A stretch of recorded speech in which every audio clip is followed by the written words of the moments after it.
আজি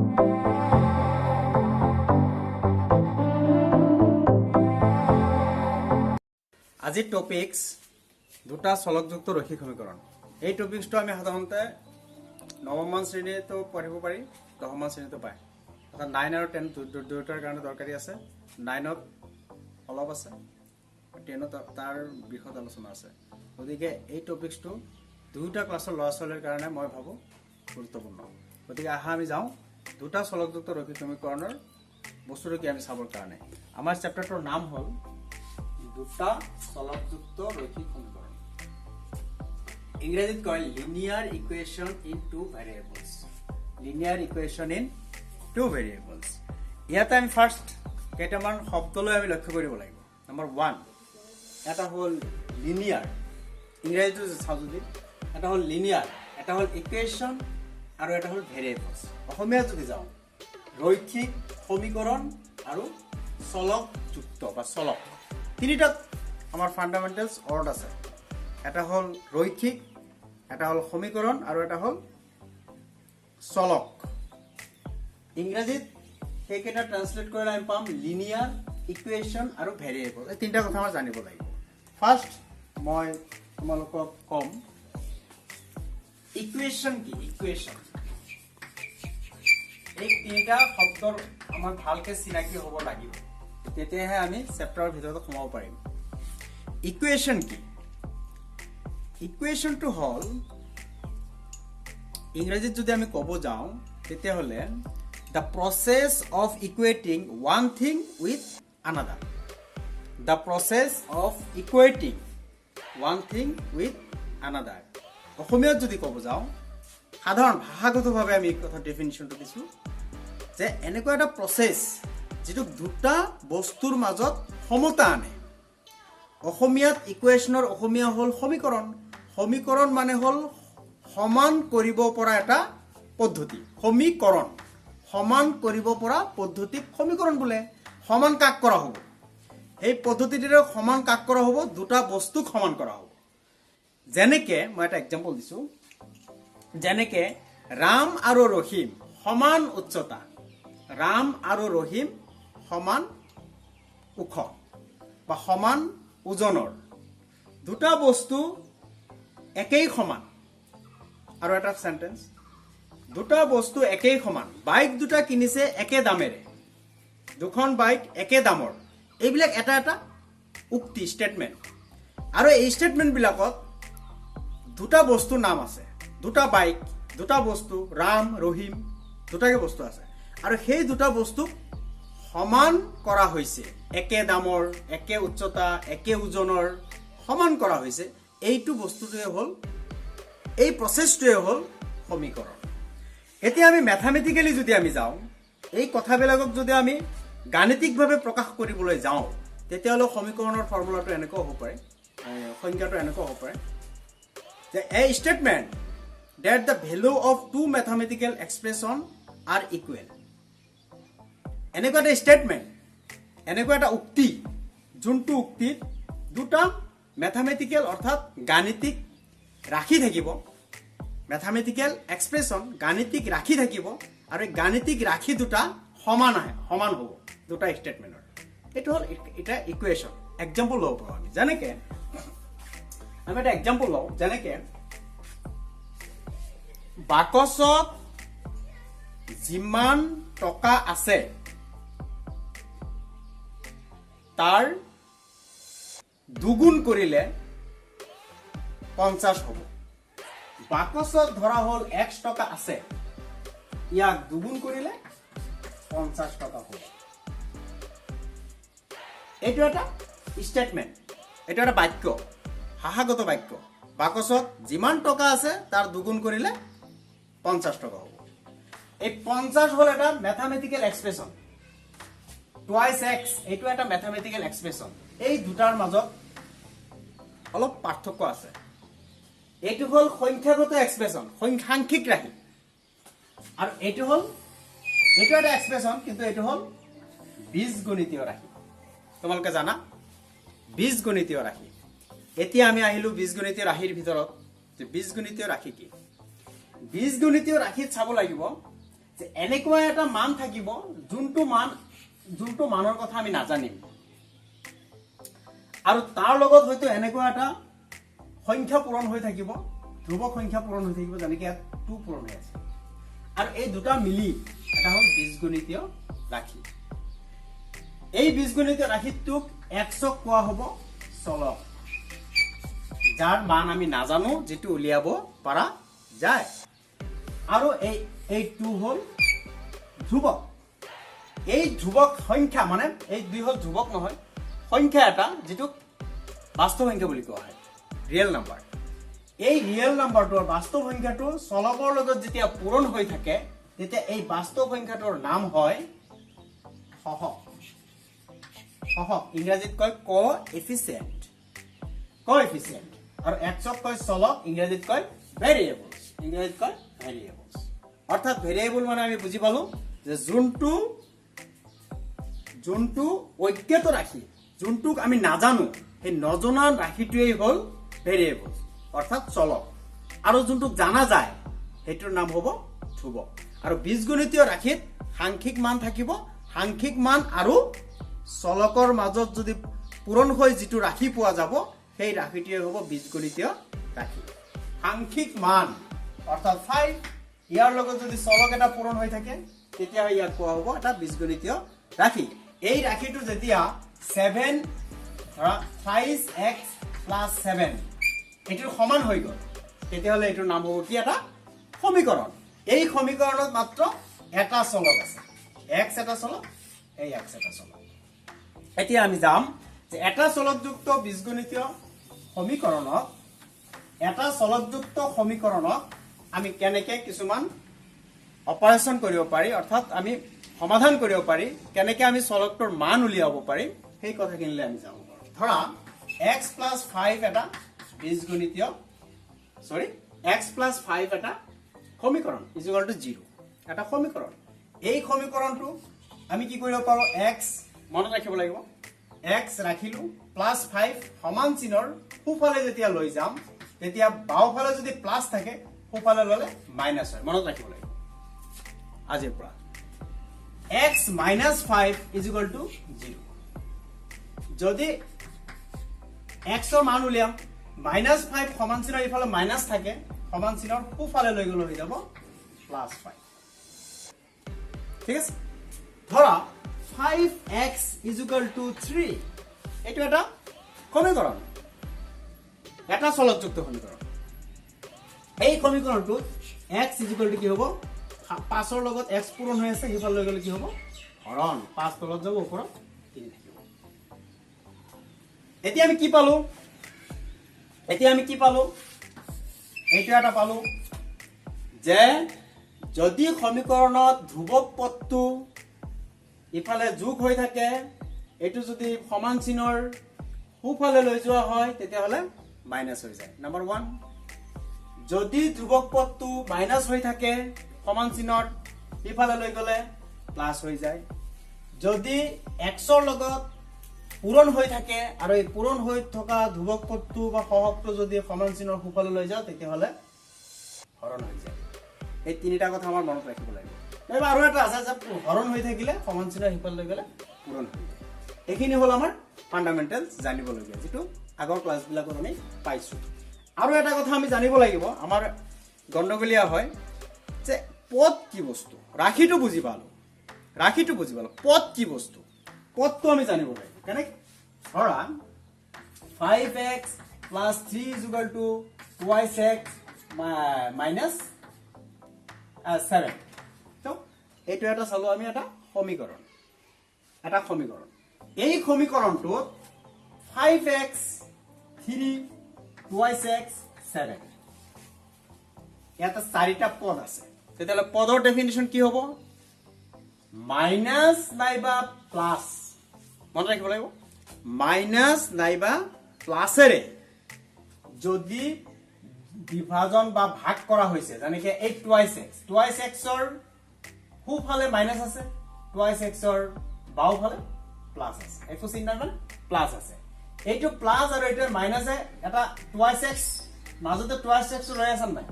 এই 2x ৰ নাম হ'ব এটা পদ ঠিক তেনেকৈ টুৱাইচ এক্স আৰু 7ৰ মাজত এটা মাইনাছ চিন আছে, গতিকে এই 7ৰ নাম হ'ব এটা পদ। মনত ৰাখিব পদ কাক পদ বস্তু। ঠিক তেনেকৈ 5x আৰু 3ৰ মাজত 3 আছে, সৰি প্লাছ আছে, গতিকে এই প্লাছে 5x আৰু 3ক ভাগ কৰিছে, গতিকে এই 3 হ'ব এটা পদ, 5x হ'ব এটা পদ। কিন্তু যদি আমি কওঁ this x y z plus 2 is equal to 0, ইয়াত এই এক্স এই ৱাই এটা পদ নহয়, এক্স এটা পদ নহয়, 3 এটা পদ নহয়, এই গোটেইটো এটা পদ, কাৰণ এই 3x y z এই চাৰিওটাৰ মাজত পূৰণ হৈ আছে। মই কৈছো পদ হ'বলৈ হ'লে, পদ চিনি পাবলৈ হ'লে তাত মাইনাছ আৰু প্লাছেৰে আমি পাৰ্থক্যটো কৰিব লাগিব। ইফালে এটা প্লাছ, ইফালে এটা প্লাছ, 2x 7 আছে, গতিকে এইটো এটা পদ, কিন্তু এই 2 এক্সট্ৰা পদ নহয়, 2 হ'ব এই x লগৰ এটা সহগ। মই ভাবিছো তোমালোকে এইখিনি কথা বুজি পাইছা। আমি এতিয়া সমীকৰণ কাকৈ বুজি পালো, মোটামুটিভাৱে চলক কাকৈ বুজি পালো। এতিয়া এই সমীকৰণটো মই আলোচনা কৰি আছো এটা চলকযুক্ত সমীকৰণ, অৰ্থাৎ চলক মানে হ'ল যোনটো অজ্ঞাত ৰাশি, সেইটোক চলক বুলি, যাৰ মান উলিয়াব লাগিব বা মানটো আমি নাজানো, সেই মানটো উলিয়াব লাগিব, সেইটো হ'ল চলক। তো এতিয়া এই চলকবিলাকৰ এটা ৰূপ আছে, সৰি এই সমীকৰণবিলাকৰ এটা ৰূপ আছে। এটা চলকযুক্ত সমীকৰণৰ, ৰৈখিক সমীকৰণৰ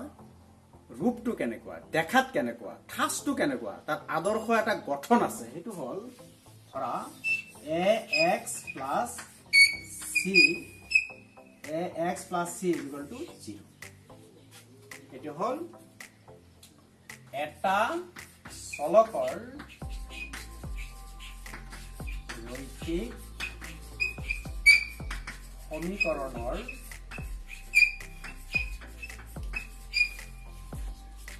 আদৰ্শ ৰূপ।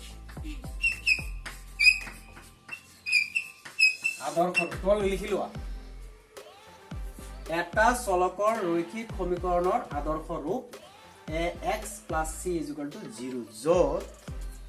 য'ত এৰ মান কেতিয়াও 0 হ'ব নোৱাৰে। এৰ মান 0 হ'লে সেইটো সমীকৰণ হৈ নাথাকিব, কাৰণ সমীকৰণ হ'বলৈ তাত কি লাগিব, এটা চলক লাগিব, চলক নহ'লে সেইটো সমীকৰণ নহয়। আচ্ছা, এৰ মান 0 হৈ গ'লে x ৰ মান নাথাকে, গতিকে চলক নাথাকিব। এইটো কেনেকুৱা ধৰণৰ, ধৰা 2x plus 3 is equal to 0, 2x plus 3 is equal to 0। ইয়াতে x, এই দুটা সমীকৰণ যদি আমি মিলাই লওঁ, তেতিয়াহ'লে x ৰ জাগাত x আছে, এই এৰ জাগাত 2 আছে, তাৰমানে এৰ মান হ'ল কিমান 2। যদি মিলাও ইয়াতে c মানে ধ্ৰুৱ, য'ত চলক নাই, c ৰ জাগাত কি আছে, 3 আছে, আৰু বাকি ইজ ইকুৱেল টু 0, 0। এইটোক আমি এনেকৈও লিখিব পাৰো, এনেকুৱাও হ'ব পাৰে 2x 4x is equal to 0। এইটো এটা চলকযুক্ত ৰৈখিক সমীকৰণ হ'ব, য'ত ধ্ৰুৱক পদ নাই। ইয়াতে এৰ জাগাত 4 আছে আৰু x ৰ জাগাত x আছে, মিলালে, গতিকে a is equal to 4। গতিকে এইটো এটা চলকযুক্ত ৰৈখিক সমীকৰণ হ'ব। একে লিখিছা নিশ্চয়, লিখা হৈছে। তো আমি এতিয়া চাওঁ এটা চলকযুক্ত ৰৈখিক সমীকৰণ বা দুটা চলকযুক্ত ৰৈখিক সমীকৰণ এইকেইটাক ৰৈখিক কিয় কয়, সেইটো আমি চাব লাগিব, যে এইকেইটা সমীকৰণক ৰৈখিক বুলি কয়, ৰৈখিক বুলি কেলেই কয়। এতিয়া চাওঁ, ধৰা x minus 5 is equal to 0, x minus 5 is equal to 0 এটা ৰৈখিক সমীকৰণ, য'ত এটা চলক আছে x। ইয়াৰ মানটো কি হ'ব, মই কৈছিলো আগতে, অলপ আগত, x ৰাখিলে -5 সমান চিহ্নৰ সোঁফালে লৈ গ'লে কি হয়, +5, মানে কি হ'ল x ৰ মান কিমান ওলাল, +5। এইটো যদি এতিয়া আমি সংখ্যা ৰেখাত উপস্থাপন কৰো, বেকা হৈ গ'ল,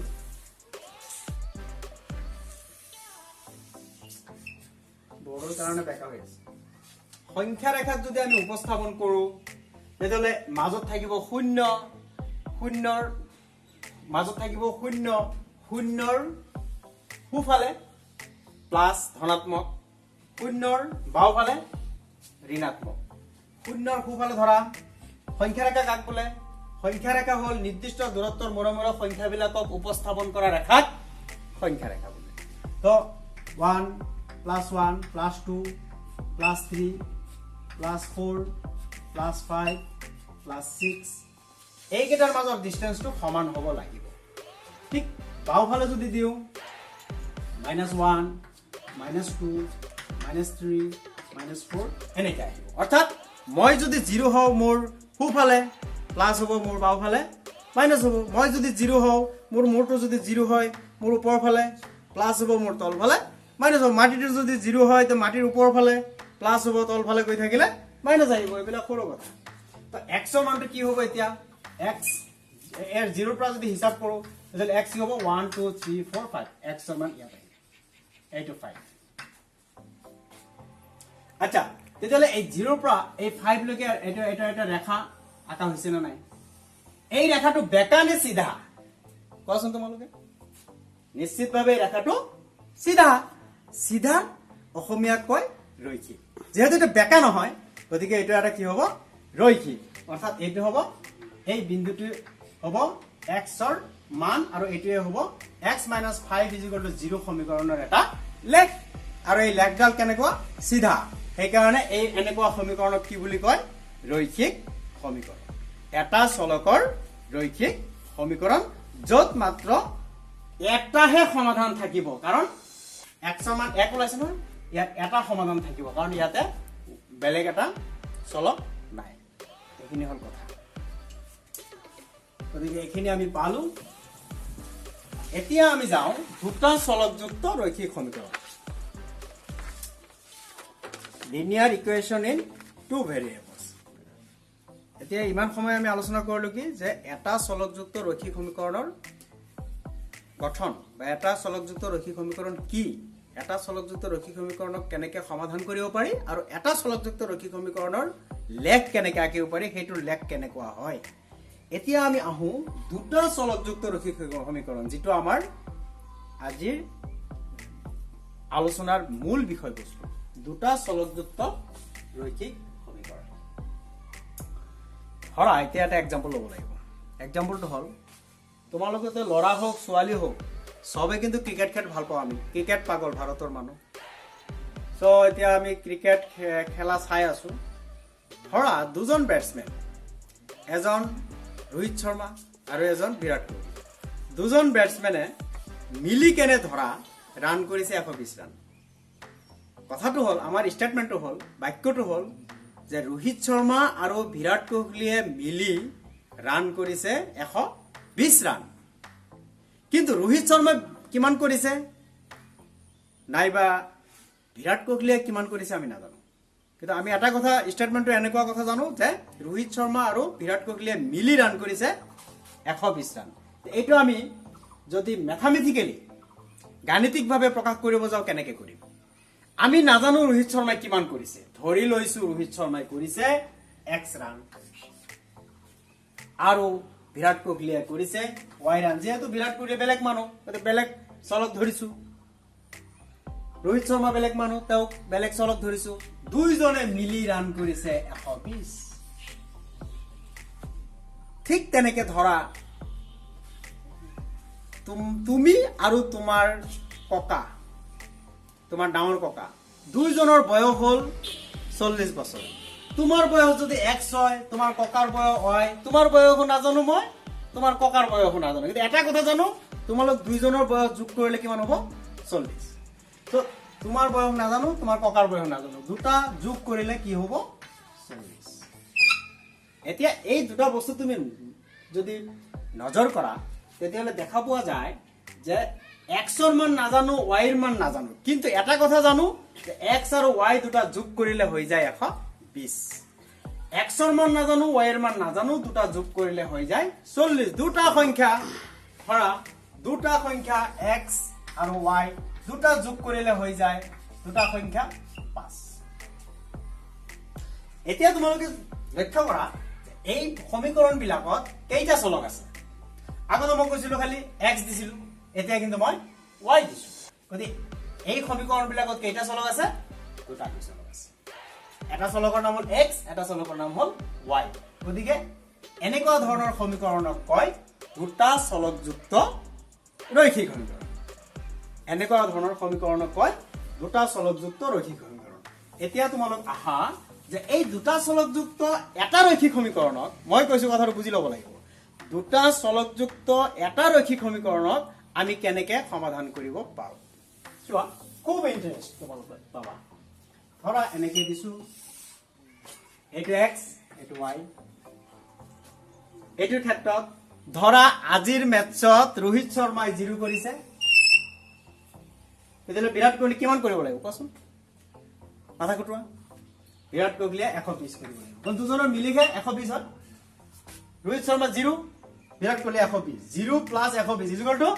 120 সিম্পল একেবাৰে ধৰা আৰু এদিনৰ মেথছত ৰোহিত শৰ্মাই 60 কৰিছে ৰোহিত শৰ্মা 60 তেতিয়াহ'লে বিৰাট কোহলি কিমান কৰিব লাগিব বিৰাট কোহলিয়ে যিমান কৰিব তাৰ লগত ৰোহিত শৰ্মাটো যোগ কৰি দিলে 120 হ'ব লাগিব কিমান হ'ব বুজি পাইছা তোমালোকে 60 হ'ব এইটো 60 আৰু 60 যোগ কৰিলে কিমান হ'ব 120 ধৰা এদিনাখন ৰোহিত শৰ্মা 100 কৰি সেঞ্চুৰি কৰিছে তেতিয়াহ'লে বিৰাট কোহলি কিমান কৰিব তোমালোকে বেয়া নাপাবা যে বিৰাট কোহলি ইমান ভাল বেটসম্যান তাক কমাই দি আছে এটা ফাৰ্ষ্টতে সেঞ্চুৰি দিছে সেইকাৰণে ঠিক আছে নে সো ইয়াতে 100 সো 100 কৰিলে ৰোহিত শৰ্মা কিমান কৰিব লাগিব 20 কৰিব লাগিব এতিয়া ৰোহিত শৰ্মা যদি 120 কৰে বিৰাট কোহলি 0 হ'ব তোমাৰ মন মৰ্জি ধৰি থাকা যদি 99 কৰে ইয়াতে 21 হ'ব ইয়াত যদি 70 কৰে ইয়াতে 50 হ'ব দুটা যোগ কৰা এটা আৰু যোগ কৰা 120 এটা আৰু যোগ কৰা 120 এটা আৰু যোগ কৰা 120 সবকেটা যোগ কৰিলে 120 অৰ্থাৎ এনেকুৱা ধৰণৰ সমীকৰণ বিলাক আমি যেতিয়া সমাধান কৰিম তেতিয়া বহুতো সমাধান পোৱা যায় x ৰ যেটো মান ধৰিবা y ৰ বেলেগ এটা মান ওলাব y ৰ মান এটা ধৰিবা x ৰ বেলেগ এটা মান ওলাই যাব গতি এনেকুৱা ধৰণৰ প্ৰসেস হয় অৰ্থাৎ দুটা চলকযুক্ত এটা ৰৈখিক সমীকৰণক সমাধান কৰোতে অসংখ্য সমাধান পোৱা যায়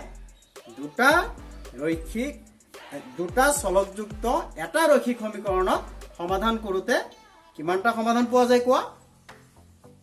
অসংখ্য সমাধান পোৱা যায় যেটো তোমালোকৰ 4.2 চেপ্টাৰত আলোচনা কৰিম ক্লাস 9 ৰ এটো গল কথাটো এতিয়া আমি চাও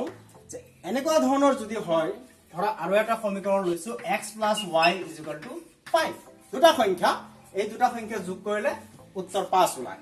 এইটো কেতিয়া যদি আমি সমাধান কৰো কেনেকৈ সমাধান কৰিম চোৱা যদি এইটো x হয় এইটো y হয় x ৰ মান 0 হলে y ৰ মান কিমান হ'ব 5 যদি x ৰ মান 5 হয় y ৰ মান কিমান হ'ব 0 দুটা যোগ কৰিলে 5 হ'ব লাগিব x ৰ মান 3 হলে y ৰ মান কিমান হ'ব 2 এই 3 আৰু 2 যোগ কৰিলে কিমান হ'ব 5 হ'ব লাগিব x ৰ মান 4 হলে y ৰ মান কিমান হ'ব 1 x ৰ মান যদি 1 হয় y ৰ মান কিমান হ'ব 4 এই ৰকম হৈ থাকিব যিমান দূৰ যোৱা এনেকে গৈ বিভিন্ন ধৰণৰ সমাধান ওলাই থাকিব অৰ্থাৎ এইটো ক'ব এটা এই সমীকৰণটো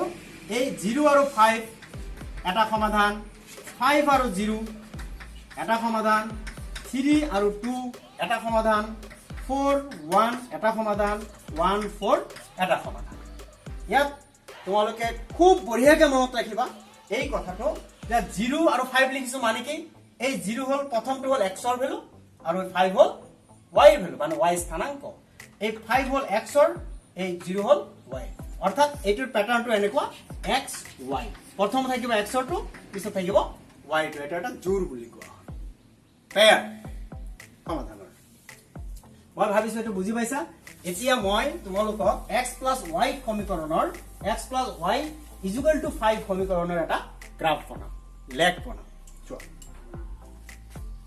x - 5 = 0 এতিয়া লেখটো এনেকুৱা আছিল ইয়াতে 0 আছিল এনেকুৱা ধৰণৰ এটা কি আছিল সংখ্যা ৰেখা আছিল ঠিক আছে এই সংখ্যাটোৰ নাম আমি এনেকৈ দিছো x আৰু ইফালে x কিন্তু যেহেতু ইয়াতে সমীকৰণটো হল x + y = 5 x + y = 5 ইয়াতে x আছে y আছে x ৰ কাৰণে এটো হ'ল y ৰ কাৰণে কি কৰিবা ঠিক তেনেকে y ৰ কাৰণে আমি এনেকৈ দিব লাগিব তোমালোকে স্থানাঙ্ক আমি পাইছা উলম্ব এটা এটো এটা সংখ্যা ৰাখাই উলম্ব এটা ৰেখা আঁকিব লাগিব এই ৰেখা দুটায়ে লেগ মানে অক্ষ বুলি কোৱা হয় এই অক্ষ দুটায়ে এটা বিন্দুত কাটে এই বিন্দুটোৰ নাম হল শূন্য বা মূল বিন্দু ওৰে বুঝোৱা হয় ও বিন্দুৰে বুঝোৱা অৰিজিন ইংৰাজীত অৰিজিন অসমীয়াত কয় মূল বিন্দু ঠিক আছে এতিয়া এই বিন্দুবিলাক তুমি ইয়াত বহাই দিয়া চোৱা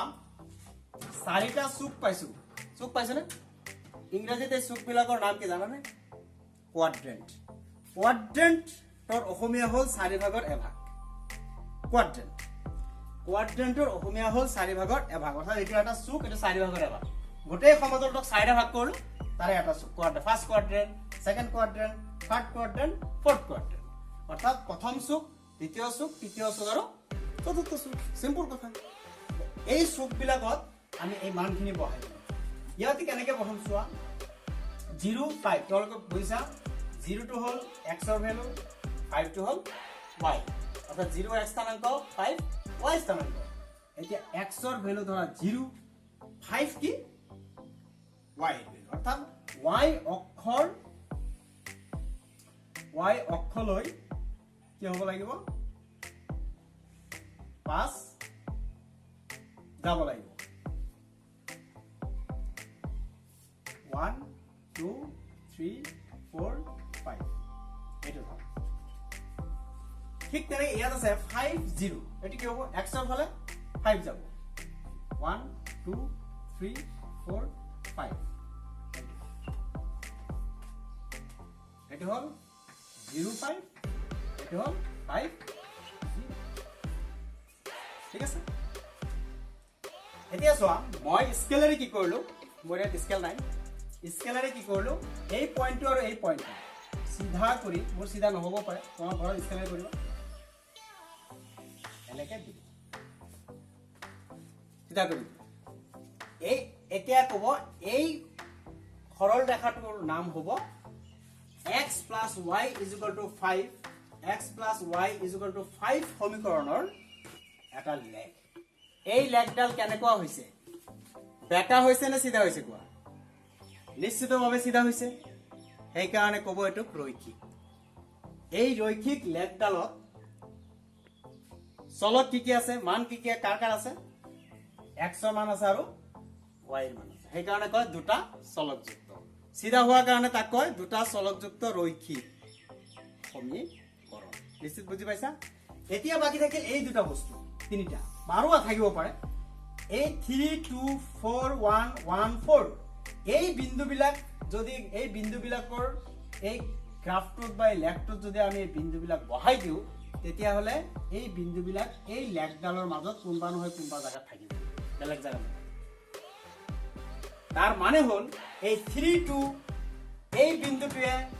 এই সমীকৰণটোক সিদ্ধ কৰে অসমীয়াত কয় সিদ্ধ কৰে ইংৰাজীত এক্সিষ্ট সিদ্ধ কৰে মানে কি এই 3 2 এই বিন্দুটো এই সমীকৰণটোত বহালে মানৰ কোনো প্ৰবলেম নহব অৰ্থাৎ এই 3 আৰু 2 হল এই সমীকৰণটোৰ এটা সমাধান 4 1 এই বিন্দুবিলাক যদি এই লেখত বহাই দিও কোনবা এই লেগডালৰ কোনবা এটা জায়গা বহিব এদিকে 4 1 হল এই সমীকৰণটোৰ এটা সমাধান 1 4 হ'ব এই সমীকৰণটোৰ এটা সমাধান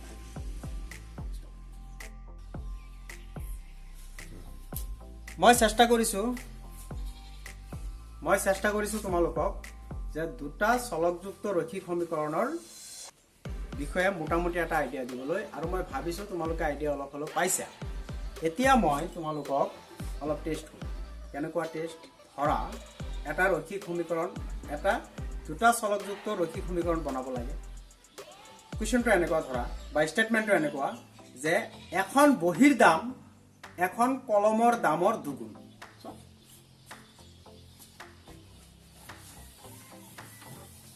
এখন বহিৰ দাম এখন কলমৰ দামৰ দুগুণ এখন বহিৰ দাম কলমৰ দামৰ দুগুণ কলমৰ দামৰ দুগুণ এই অংকটো এতিয়া কেনেকৈ তোমাৰ কৰাচোন চাওঁ ট্ৰাই কৰা মই ট্ৰাই কৰোঁ ধৰা হ'ল বহীৰ দামটো আমি নাজানো কলমৰ দামো নাজানো কিন্তু এটা বস্তু জানো যে বহীত যিমান টকাত কিনিম কলমৰ দাম কলমটো যিমান টকাত কিনিম তাতকৈ দুগুণ পইচা লাগিব বেছি বহি কিনোতে ধৰা বহীটো কিনিছো মই 1 টকাত কলমটো কিনিছো মই y টকা হয়নে কলমৰ দামৰ দুগুণ হ'ব বহীৰ দাম সমীকৰণ হৈ গ'ল অৰ্থাৎ x is equal to twice y x is equal to twice y এইটো হল आंसर এইটো 4.1 অনুশীলনীৰ 1 নম্বৰ হৈ গ'ল এতিয়া চোৱা এতিয়া আমি আলোচনা কৰিম এটা চলকযুক্ত ৰৈখিক সমীকৰণৰ ৰূপটো আমি গম পাইছো কি আছিল কোৱা বঢ়িয়া ax + c = 0 এতিয়া আমি চাও দুটা চলকযুক্ত ৰৈখিক সমীকৰণৰ ৰূপটো কেনেকুৱা কিটো কেনেকুৱা দেখা যায় বলে স্যাৰ এনেকুৱা দেখা যায় x + y = 5 আপুনি দেখোন কলে এনেকৈ দেখা যায় আৰু অলপ বেলেগো দেখা যাব পাৰে অলপ অলংকাৰ পিন্ধাই লওক ধৰা ইয়াতে মই 2 দিলু 2x দিলু কোনোবাই তো মানা কৰিব নোৱাৰে ধৰা ইয়াতে মই 5y দিলু এটো তো কোনোবাই মানা কৰিব নোৱাৰে ইজুগলটো দিলু ইয়াতে 5 না 5 দিলু 5 মানা কৰিব পাৰিব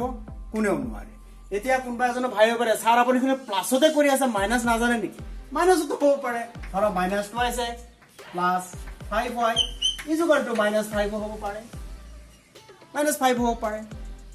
ধৰা এনেকুৱা বেলেগ হ'ব পাৰে √2x + 7y = 13 হ'ব পাৰে এনেকুৱা হ'ব পাৰে 13 বাদ দিলো আৰু অলপ টাফ কৰি দিলো পাই হ'ব পাৰে পাই এটা অপৰিমেয় সংখ্যা যেটো বাস্তৱ সংখ্যা এনেকুৱা হ'ব পাৰে গতিকে এনেকুৱা বেলেগ বেলেগ হ'ব পাৰে গতিকে এটা এটা জোতা বনাবলৈ বা চশমা বনাবলৈ যেনেকৈ এটা ফৰ্মা লাগে তেনেকুৱা এটা সমীকৰণ বনাবৰ কাৰণে এটা ফৰ্মা লাগিব এই ফৰ্মাটো কেনেকুৱা এই ফৰ্মাটো হ'ল ax + by + c = 0 এইটো হ'ল আমাৰ ফৰ্মা অৰ্থাৎ এই ফৰ্মাটোৰ লগত যদি এইটোৰ তুলনা কৰো 2x + 5y -5 = 0 তুলনা যদি কৰো তেতিয়াহ'লে চোৱা এইটো সমীকৰণ আৰু এইটো সমীকৰণৰ লগত যদি আমি মিলাই দিও তেতিয়াহ'লে কি দেখা পোৱা যায় চোৱাচোন x ৰ জাগাত x আছে এৰ জাগাত কিমান আছে 2 আছে গতিকে এৰ ভ্যালু কিমান হ'ল 2 এৰ জাগাত 2 লিখিছিলো y এৰ জাগাত y আছে b এৰ জাগাত কিমান আছে 5 c ইয়াতে c নাই তাৰমানে c এৰ জাগাত কিমান আছে c ঠাই -5 এনেকৈ মিলাব পাৰি তাত সহজ মিলা গতিকে আমি 4.2 4.1 অনুশীলনীৰ 2 নম্বৰ অংকবিলাকো তোমালোকে এনেকৈ কৰিব পাৰিবা যেনেকৈ এক্সাম্পল এটা লওঁ তোমালোকে তাৰ আগতে মই অলপ খৰধৰ কৰিছো নেকি নাজানো কমেন্টছত জনাবা তাৰ আগতে মই কৈছো এইটো লিখি লোৱা বহিত যে দুটা চলকৰ ৰৈখিক সমীকৰণৰ আদৰ্শ ঠাঁচ হ'ল ইংৰাজী মিডিয়াম যদি আছে তোমালোকে জানিবা স্ট্যান্ডার্ড ফর্ম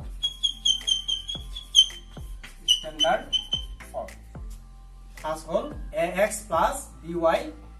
+ c = 0 য'ত a, b কেতিয়াও 0 হ'ব নোৱাৰে a আৰু b কেতিয়াও 0 হ'ব নোৱাৰে a b যদি 0 হৈ যায় তেতিয়াহ'লে সমীকৰণটো নাথাকিব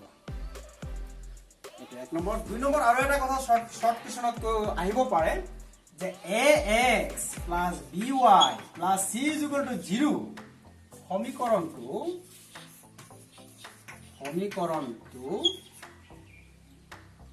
তোৰ লেখ মূল বিন্দুৰ মাজেৰে কি শৰ্ত যায় এটা आंसर হ'ব পাৰে এইটো c থাকিব নালাগিব অৰ্থাৎ c = 0 হ'ব লাগিব শৰ্তটো এটা হ'ব লাগিব পিছৰ চ্যাপ্টাৰ ডিসকাস হ'ব এই লিখি লোৱা অনুশীলনী 4.1 ক্লাস 9 অনুশীলনী 4.1 অনুশীলনীৰ 2 নম্বৰ অংকবিলাক যদি চাওঁ 1 নম্বৰ অংকটো মই কৰিয়ে দিলোঁ 2 নম্বৰ অংকটো যদি চাওঁ তাতে কৈছে কি যে তলৰ ৰৈখিক সমীকৰণবিলাক ax + by + c = 0 আৰ্হিত প্ৰকাশ কৰা আৰু প্ৰতি ক্ষেত্ৰতে a b c ৰ মান উল্লেখ কৰা মই কৰিয়ে দিছিলোঁ তথাপি মই দুটা অংক কৰি দিছোঁ তাৰ আগতে মই কৈছোঁ চেনেলটো সাবস্ক্ৰাইব কৰিবা নহলে পিছৰ ভিডিওটো নাপাবা কথাটো হ'ল 2 নম্বৰ লৈ যাওঁ twice x plus thrice y is equal to 9.35 bar. এটা পৌনবনিক চিন এটা বার এটো যেহেতু আমার চোৱা তোমালোকে এনেকে দিও আমার আদর্শ রূপটো কি আছিলে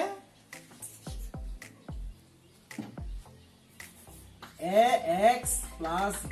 by plus c is equal to 0 এইটো সমীকৰণৰ লগত এইটো সমীকৰণ তুলনা কৰাচোন ইয়াতে ইকুয়াল টু আছে ইয়াতে ইকুয়াল টু আছে কিন্তু এইটোৰ ফৰ্ম আসল সমীকৰণটো বা আসল ৰূপটো হ'ল ইকুয়াল টু 0 কিন্তু ইয়াত কিন্তু ইকুয়াল টু 0 নাই ইকুয়াল টু কিবা এটা বাস্তৱ সংখ্যা আছে এই বাস্তৱ সংখ্যাটো সমান চিনৰ বাওফালে আনা মই ফাৰ্ষ্টতে কৈছো ভিডিওখনৰ যে সমান চিনৰ বাওফালৰ পৰা সোফাললৈ ললে কি হয় প্লাস থাকিলে মাইনাস মাইনাস থাকিলে প্লাস বা সোফালৰ পৰা বাওফালে আনিলে প্লাস থাকিলে মাইনাস মাইনাস থাকিলে plus So it is twice x plus thrice y minus 9.35 bar is equal to 0. এটা এই সমীকৰণটো আৰু এই সমীকৰণটো মিলাই লোৱা কত কি আছে নাইবা তোমালোকে আৰু এটা কাম কৰিব পাৰা এই সমীকৰণটো ইয়াৰ তলত লিখি দিয়াছো x plus dy plus c is equal to 0 এটা কিমান বঢ়িয়া হ'ব সো ইয়াতে x আছে ইয়াতে x আছে ইয়াতে x আছে x ঠিক আছে কিন্তু ইয়াতে 2 আছে 2 আছে ইয়াতে কিমান আছে a আছে তাৰ মানে a এৰ ভ্যালু হল 2 এৰ ভ্যালু হল 2 ধৰিব পাৰা নাই বহুত বেয়া 2 ইয়াতে y আছে ইয়াতে y আছে ইয়াতে 3 আছে ইয়াতে b আছে গতিকে 3 এর জায়গা কি আছে b আছে b এর জায়গা কি আছে 3 আছে তার মানে b এর ভ্যালু কিমান হল +3 এই প্লাসটা লিখবা প্লাস একোনি লিখিলে প্লাস সাইন লিখিলে প্লাস ইয়াতে c আছে ইয়াতে 9.35 বার আছে মাইনাস গতিকে c এর ভ্যালু কিমান হ'ব -9.35 যেতিয়া এক্সপার্ট হৈ যাবা এইবিলাক কথা নিলিখিলেও চলিব ডাইৰেক্ট লিখিবা এটো লিখিবা আৰু ইফালে এটো লিখিবা দুটা সমীকৰণ মিলাই চালো a = 2 b = 3 c = -9.35 এটা आंसर 2 নম্বৰলৈ যাও 2 নম্বৰলৈ সব ভগ্নাংশ আছে এটা এটা কৰি দাও লিখিছা ঠিক আছে লিখিছা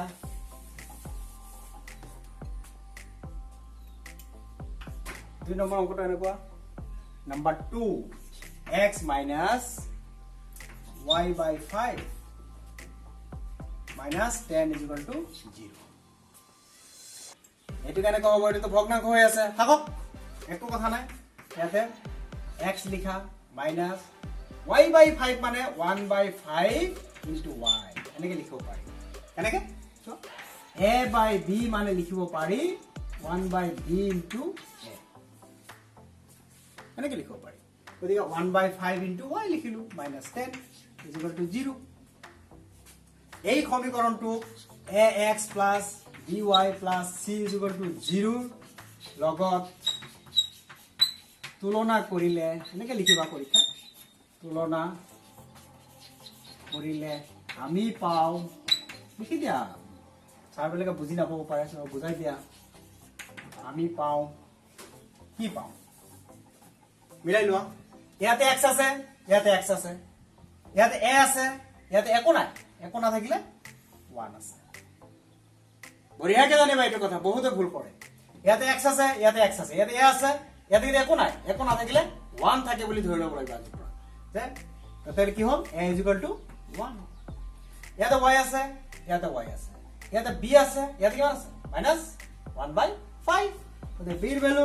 -1/5 ইয়াতে ইজি কি লাগে ইয়াতে c আছে ইয়াতে কি আছে -10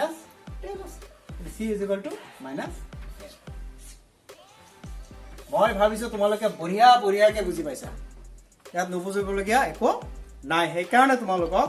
2 3 4 5 যিকেইটা আছে সেইকেইটাক তোমালোকক মই কি দিছো হোমৱৰ্ক দিছো তাৰ ভিতৰত 5 নম্বৰ মূৰে কৰি লোৱা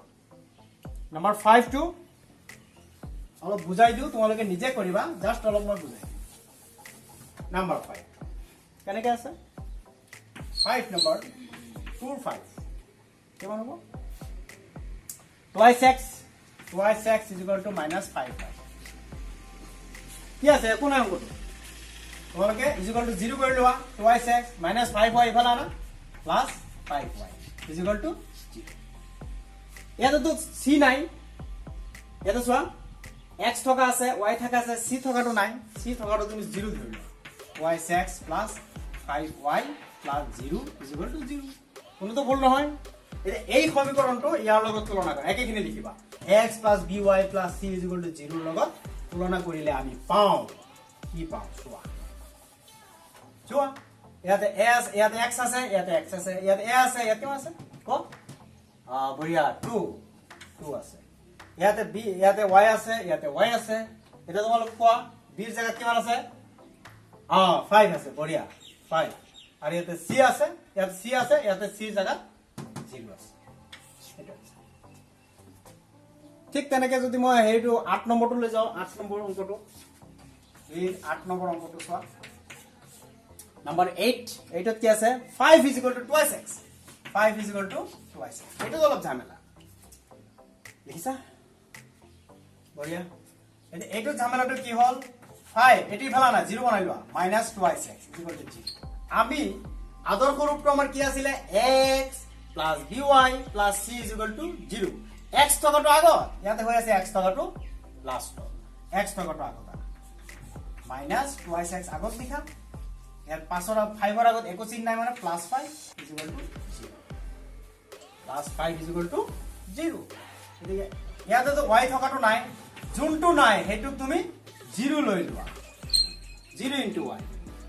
plus 5 is equal to 0 এতিয়া তুমি তুলনা কৰা x plus by plus c is equal to 0 লগত তুলনা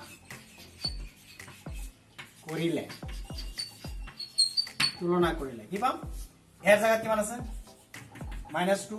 বি জায়গাত কিমান আছে 0 আৰু c জায়গাত কি আছে 5 সিম্পল গতিকে আমি নেক্সটত আলোচনা কৰিম দুটা সমাধান কেনেকৈ কৰিব পাৰি এটা ৰৈখিক সমীকৰণৰ দুটা চলকযুক্ত ৰৈখিক সমীকৰণৰ সমাধান আমি কেনেকৈ কৰিব পাৰিম কিমানটা সমাধান থাকিব মই অলপ টাস্ক দিছো আজি ডেসক্ৰিপচনত এই গোটেইখিনি যেতিয়া মই পঢ়াইছো তেতিয়া মই কিন্তু কৈছো যে x plus y is equal to 5 এটো কেনেকৈ কিমানটা সমাধান থাকে বহুতো সমাধান থাকে হেনেকুৱা ধৰণৰ আমি সমাধান কৰিম ধন্যবাদ